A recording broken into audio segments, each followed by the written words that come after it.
El día de hoy nos adentraremos en el País de las Maravillas. La obra Alicia en el País de las Maravillas fue escrita por Lewis Carroll y fue publicada en el año de 1865. La obra pasó al inconsciente colectivo, ha sido adaptada a diversos medios, entre ellos el cine, animación y teatro. Sobre ella gira muchos temas, podemos encontrar interpretaciones psicotrópicas hasta psicoanalistas, lo cual resulta sumamente interesante puesto que se trata de un clásico de la literatura infantil. Alicia en el País de las Maravillas es una increíble historia para chicos y grandes, sin embargo el trayecto por el país de la fantasía será diferente para ambos. Alicia en el País de las Maravillas, capítulo 1. Alicia empezaba a cansarse de estar allí sentada con su hermana a orillas del río, sin tener nada que hacer. De vez en cuando se asomaba al libro que estaba leyendo su hermana, pero era un libro sin ilustraciones ni diálogos. ¿Y de qué sirve un libro que no tiene diálogos ni dibujos?, se preguntaba Alicia. Estaba la niña dándole vueltas en la cabeza a la idea de ir por margaritas para tejer con ellas una guirnalda de flores, sopesando el esfuerzo que le costaría cogerlas, cuando de pronto un conejo blanco con grandes ojos rosados se cruzó ante ella. En realidad, no había nada de extraño en ello, y Alicia no se sorprendió ni siquiera cuando lo oyó decir: «¡Ay, Dios mío, qué tarde se me está haciendo!». Y aunque más tarde, al recordarlo, le chocó que no lo hubiera sorprendido, lo cierto es que en aquel momento le pareció de lo más natural. Y fue entonces cuando el conejo sacó un reloj de bolsillo de su chaleco para consultar la hora antes de echar a correr de nuevo. Y solo entonces se dio cuenta la niña que nunca había visto un conejo con chaleco, ni mucho menos con reloj de bolsillo. Alicia se levantó de un brinco y, muerta de curiosidad, corrió por la pradera hacia el lugar donde se encontraba el conejo. Y llegó justo a tiempo para verlo desaparecer por una gran madriguera que se abría al pie de un seto. Y no tardó Alicia en seguirle, sin pararse a pensar cómo se las arreglaría para salir. La madriguera era un largo túnel, que de improviso torcía su curso y descendía en forma tan inesperada, que Alicia, sin tiempo para pensar en detener su caída, se precipitó por lo que parecían las paredes de un pozo muy profundo. Bien porque el pozo era muy profundo, o bien porque su caída era muy lenta, lo cierto es que la niña tuvo tiempo para mirar a su alrededor mientras caía, y de preguntarse a dónde iría a parar. Al principio trató de mirar hacia abajo para ver a dónde iría a dar, pero todo estaba demasiado oscuro. Entonces se fijó en las paredes del pozo y se dio cuenta que estaban llenas de armarios y estanterías, además de mapas y de algún que otro cuadro colgado de un clavo. Mientras caía, Alicia cogió de una de las repisas un tarro con un letrero que decía «mermelada de naranja», pero cuál sería su desilusión a comprobar que estaba vacío. En lugar de dejarlo caer, lo que podía haber lastimado a alguien que estuviera abajo, prefirió dejarlo en uno de los armarios que estaban a su alcance. «Vaya», se decía Alicia, mientras continuaba cayendo. «Después de esto ya me puedo caer por las escaleras de casa con toda tranquilidad. En casa pensarían que me he vuelto muy valiente. No pienso ni rechistar aunque me hubiera caído del mismísimo tejado de la casa». Lo cual, dicho sea de paso, era una verdad como un templo. Y seguía bajando, bajando y bajando. ¿Es que no acabaría nunca aquella caída? Me gustaría saber cuántas millas he descendido ya, dijo en voz alta. Apuesto a que debo estar cerca del centro de la Tierra. Vamos a ver, eso serían unas 4000 millas aproximadamente. Como podéis ver, Alicia había aprendido algunas cosas en la escuela, y aunque aquel no parecía el mejor momento para demostrar sus conocimientos, sobre todo porque nadie la estaba escuchando, tampoco le venía mal un repaso. Sí, me parece que esa es la distancia correcta, pero entonces habría que calcular la longitud y la latitud de mi posición. Y no era que la niña tuviera la menor idea de qué eran la latitud y longitud, sino que le parecían términos muy apropiados para usar en aquellas circunstancias. No tardó en reanudar sus pensamientos. A lo mejor atravieso la tierra y caigo del otro lado. Qué divertido sería si saliera por el país de donde la gente anda boca abajo. Las antipatías, me parece que así se llama. Y la verdad es que en esta ocasión, Alicia se alegró de que nadie la estuviera escuchando, porque tenía la impresión de haber metido la pata. Lo primero que haré es preguntarles el nombre del país en el que me encuentro. Por favor, señora, ¿podría usted decirme si estoy en Australia o en Nueva Zelanda? Mientras hablaba, Alicia intentaba hacer una pequeña reverencia, aunque ya os podéis imaginar que no es fácil hacer reverencias mientras uno va volando por los aires. Pero la pobre señora se quedaría horrorizada de mi ignorancia. Mejor será que no se lo pregunte y que busque algún cartel en donde lo indique. Y seguía bajando, bajando y bajando. Como no tenía nada mejor que hacer, la niña de pronto reanudó su parloteo. «Ay, cómo me va a echar de menos Dina esta noche». Dina era su gata. Espero que alguien se acuerde de darle su platito de leche a la hora de la cena. «Dina, querida Dina, ojalá estuvieras ahora aquí conmigo. No encontrarías muchos ratones por aquí, porque los ratones no vuelan, pero podrías cazar algún murciélago, que al fin y al cabo se parece bastante a un ratón». ¿Pero comen murciélago los gatos? ¿O será lo contrario, que los murciélagos se comen a los gatos? Una dulce somnolencia se le había apoderado de la niña, lo cual no le impedía continuar con su parloteo, aunque de forma algo inconexa. Murciélago, murciélagón, murciégatón, murciégatón. Daba igual quién se comiera quién, el murciélago al ratón, el ratón al gato, el gato al murciélago, pensaba Alicia, mientras estaba quedando profundamente dormida. Soñaba que estaba con Dina y que iban juntas las dos de la mano dándose un paseo. «Dime la verdad, Dina», le preguntaba Alicia a su gata con toda seriedad. «¿Te has comido alguna vez un murciélago?», cuando de pronto notó que su cuerpo caía con estrépito sobre un montón de hojas secas. Se acabó el viaje. Alicia no se había lastimado, así es que, de un brinco, se puso de pie y miró a su alrededor. Reinaba en torno a ella una profunda oscuridad, y solo se conseguía ver un largo pasadizo que se abría ante ella, en el fondo del cual se distinguía apenas la figura del conejo blanco, que desaparecía en la lejanía. No podía perder ni un minuto, así es que Alicia corrió tras él. Antes que el conejo doblara un recodo, le oyó exclamar: «Por mis barbas y mis bigotes, Bototal, se me está haciendo tardísimo». Estaba muy cerca de él, pero al doblar la esquina el conejo había desaparecido. Se encontró en un salón estrecho y alargado, iluminado por una serie de lámparas que colgaban de techo. En aquel salón había varias puertas, pero estaban todas cerradas. Alicia, después de probar la cerradura de cada una de las puertas, se dirigió al centro de la habitación, pensando tristemente que estaba atrapada y que nunca más podría salir de ahí. Y fue entonces cuando descubrió una pequeña mesa de 3 patas, todas ellas de cristal. Sobre la mesa había solamente una diminuta llave dorada y al momento pensó Alicia que se trataba de una de las llaves de las puertas del salón.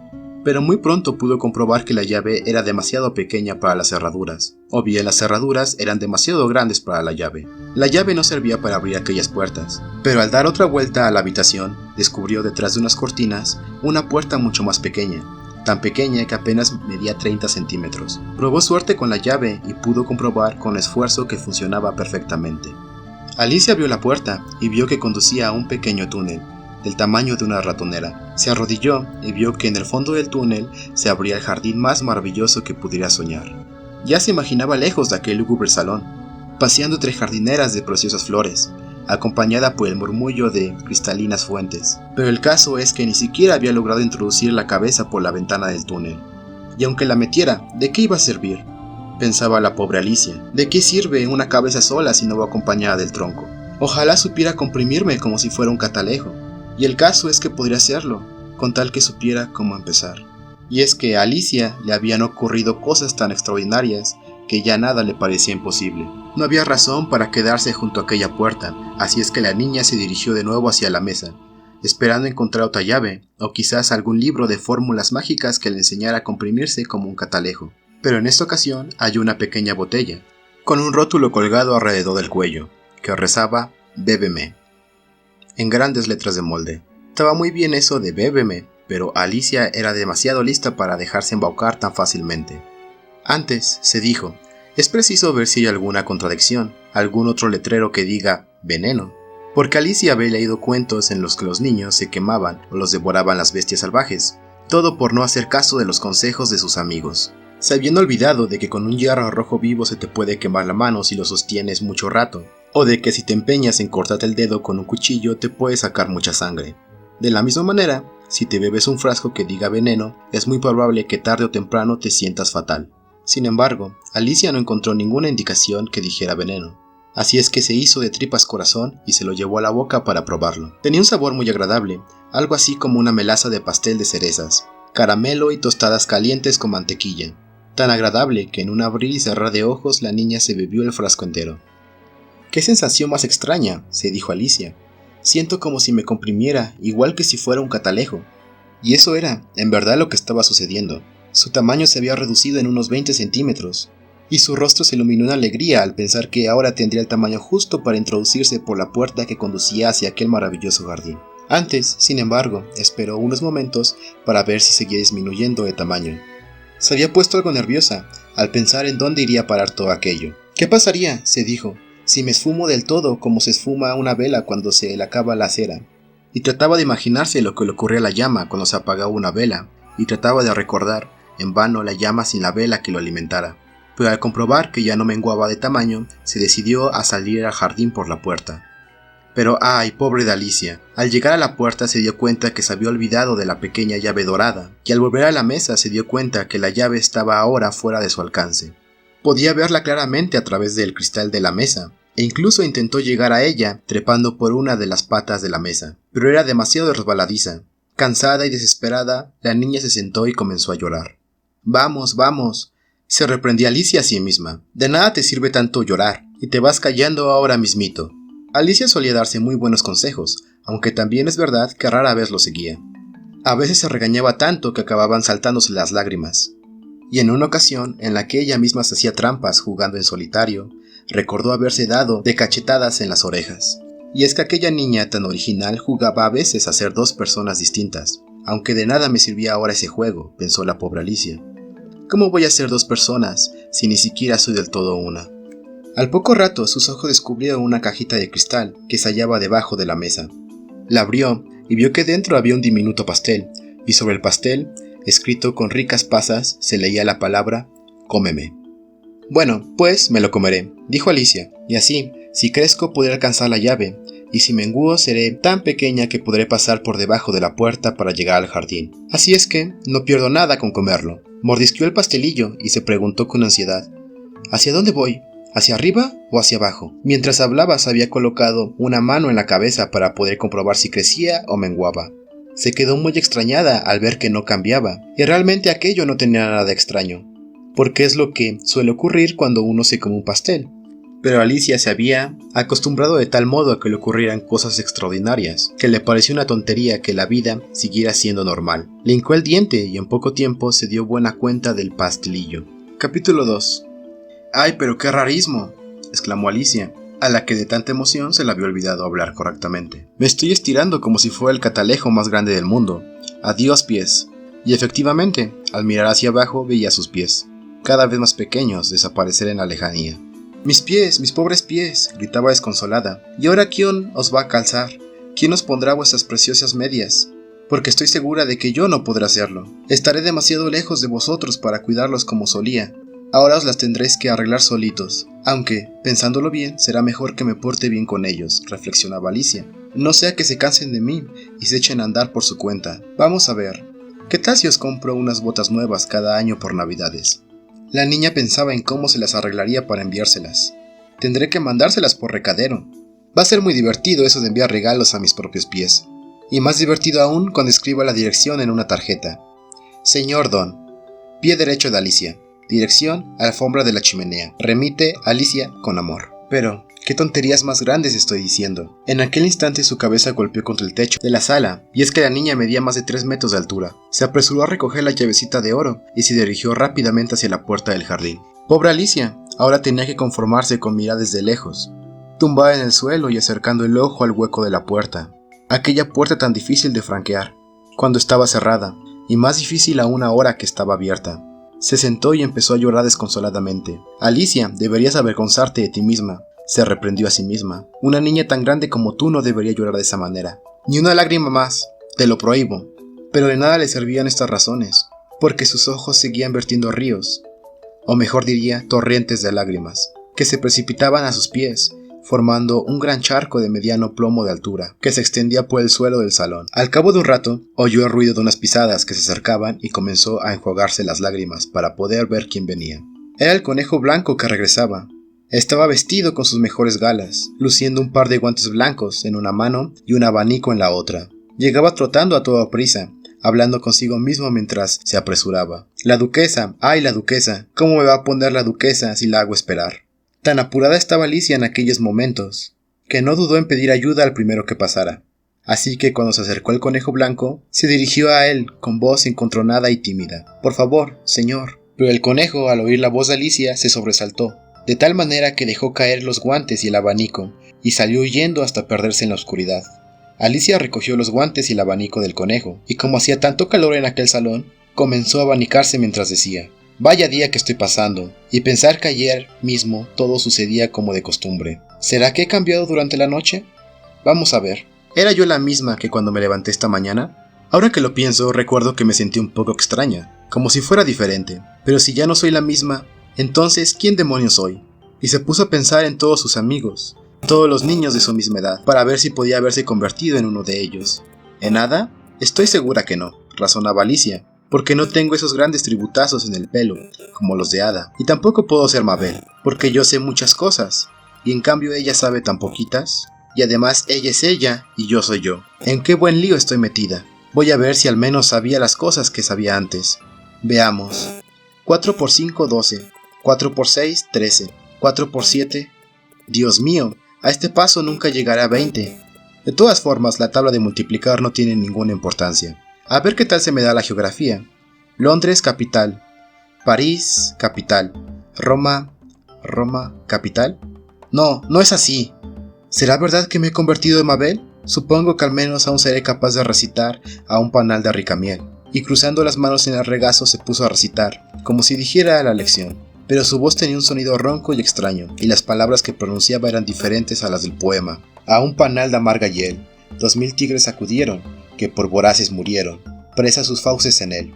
Otro, dentro de un tonel, enterró su hambre canina. Así, bien se examina. Los tigres, por comilones, parecen en las prisiones, el hambre que los domina. No es así, no son esas las palabras, decía la pobre Alicia, mientras sus ojos se llenaban de lágrimas. Ahora que soy Mabel, y no tendré más remedio que vivir en su horrible casucha, y tendré que conformarme con los 4 trastos que tiene por juguetes, y tendré que estudiar montañas y montañas de lecciones. No, ya está decidido. Si de veras soy Mabel, me quedo aquí abajo. No pienso hacer caso de las palabras de los mayores, cuando se asomen al agujero y digan: «Anda, querida, sube, te estamos esperando». Yo los miraré desafiantemente desde abajo y les diré: «Antes decidme quién soy, y si me gusta la persona, entonces subiré. Pero si no me gusta, me quedaré aquí, y esperaré a convertirme en otra persona». Pero, Dios mío, se interrumpió Alicia sollozando. «¿Cómo me gustaría que de veras asomara a alguien por el agujero? Estoy tan cansada de estar solita aquí abajo». Mientras pronunciaba estas palabras, bajó la vista y pudo comprobar que, sin darse cuenta, había cogido uno de los guantes del conejo y se lo había colgado en la mano. «¿Cómo es posible que haya hecho esto?», se dijo la niña. «¿Será que estoy menguando de nuevo?». Y dirigiéndose hacia la mesa se puso a su altura y pudo comprobar que medía poco más de medio metro, y que su tamaño iba disminuyendo por momentos. Pronto descubrió que este cambio se debía al abanico del conejo, que sostenía en la mano, así que lo dejó caer a toda prisa, y menos mal que lo hizo, porque si no habría desaparecido por completo sin dejar rastro. «Me he salvado por los pelos», exclamó Alicia, asustada por el tamaño de su cuerpo, pero aliviada al comprobar que todavía lo tenía. «Y ahora al jardín», y corrió hacia la puerta que le conducía a él. Pero ¡ay!, la puerta estaba cerrada de nuevo, y la llave de oro que la abría continuaba en la mesa de cristal. «Las cosas están peor que nunca», se desesperaba Alicia. Nunca había sido tan pequeña como ahora, y esto no puede conducir a nada bueno. No había bien acabado de pronunciar estas palabras cuando en sus pies resbalaron, y ¡plaf!, se encontró con que el agua salada le llegaba hasta el cuello. Lo primero que se le ocurrió fue pensar en que había caído en el mar, y entonces tendré que volver en tren a casa, pero de pronto se dio cuenta que no se trataba del mar propiamente dicho, sino del mar de lágrimas que ella misma había vertido cuando medía 3 metros de altura. Ojalá no hubiera llorado tanto, se lamentaba ahora la niña, braceando en el mar de sus propias lágrimas, y tratando de salir de él. «Ahora me ahogaré en mis propias lágrimas. Nunca pensé que eso de ahogarse en llanto pudiera ser verdad. Aunque hoy es verdad todo lo que ayer era mentira». En aquel momento se oyó que alguien chapoteaba, no muy lejos del lugar donde ella se encontraba, y la niña se dirigió hacia allí para ver de qué se trataba. Al principio pensó que sería una foca o algún hipopótamo, pero enseguida se acordó de su propio tamaño y pudo comprobar que se trataba de un ratón, que se había resbalado y caído al agua, tal como le había ocurrido a ella. ¿Serviría de algo?, se preguntó Alicia. ¿Intentar hablar con ese ratón? Todo es tan extraño aquí abajo, que no me sorprendería nada de los ratones. De cualquier modo, no se pierde nada comprobar. Y dirigiéndose hacia el ratón, continuó de esta manera. «Oh ratón, ¿podría usted indicarme la manera de salir de estas aguas? Estoy muy cansada de nadar y necesito su ayuda. Oh ratón». Naturalmente, Alicia no tenía la menor idea de cuál era la manera correcta de dirigirse a un ratón, pero había leído el librito de latín de su hermano, y recordaba perfectamente una de las declinaciones que decía: «El ratón del ratón, para el ratón al ratón», y finalmente «oh ratón». El ratón la miraba con unos ojos inquisitivos, y en un determinado momento le pareció a la niña que le guiñaba un ojo, pero no dijo nada. «Quizás no entiendes inglés», pensó Alicia. «Debe de ser un ratón francés, llegado a estas tierras con la expedición de Guillermo el Conquistador». A pesar de sus conocimientos de historia, Alicia no tenía una idea demasiado clara del tiempo que había transcurrido desde que Guillermo llegara a Inglaterra. Sin desanimarse, la niña volvió a dirigirse al ratón, recordando ahora la primera palabra de la línea de su libro de francés. Al oír estas palabras, el ratón dio un gran salto, mientras que todo el cuerpo le temblaba. «Oh, le pido 1000 perdones», se apresuró a decir Alicia, temiendo haber herido los sentimientos del pobre animal. Había olvidado totalmente que ustedes no se llevan muy bien con los gatos. ¿Llevarme bien con los gatos?, gritó el ratón con voz chillona y agresiva.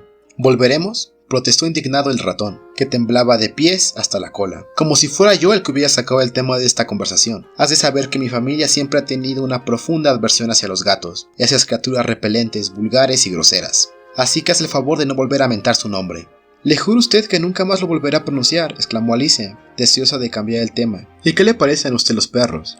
A ver que el ratón no respondía, prosiguió. Cerca de mi casa vive un perro muy simpático. Me gustaría que usted le conociera. Es un terrier de ojos alegres y un pelaje marrón, suave y largo. Y además recoge las cosas que le echas y te las devuelve. Se sienta con las patas en lo alto para pedir la cena y sabe muchos otros trucos que ahora mismo no recuerdo. Su amo el granjero dice que es un perro que sirve para todo y que ni por 100 libras lo vendería, con decirle que no deja ni una rata viva en todo él. ¡Ay, Dios mío!, exclamó Alicia.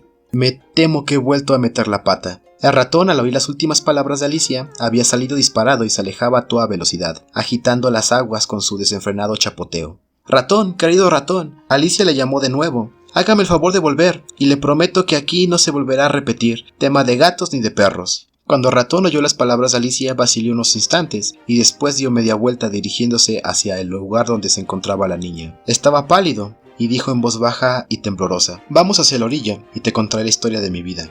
Entonces comprenderás por qué les tengo tanto miedo a los perros y los gatos». Y en verdad ya era hora de que salían del agua, porque aquel mar de lágrimas se había ido llenando de toda clase de animales de pelo y de pluma, que habían caído en él. Había un pato, y junto a él un dodó, y un loro acompañado de un águila, y una serie de criaturas de la más diversa condición. Alicia se puso a la cabeza de tan heterogéneo pelotón, y juntos alcanzaron la orilla.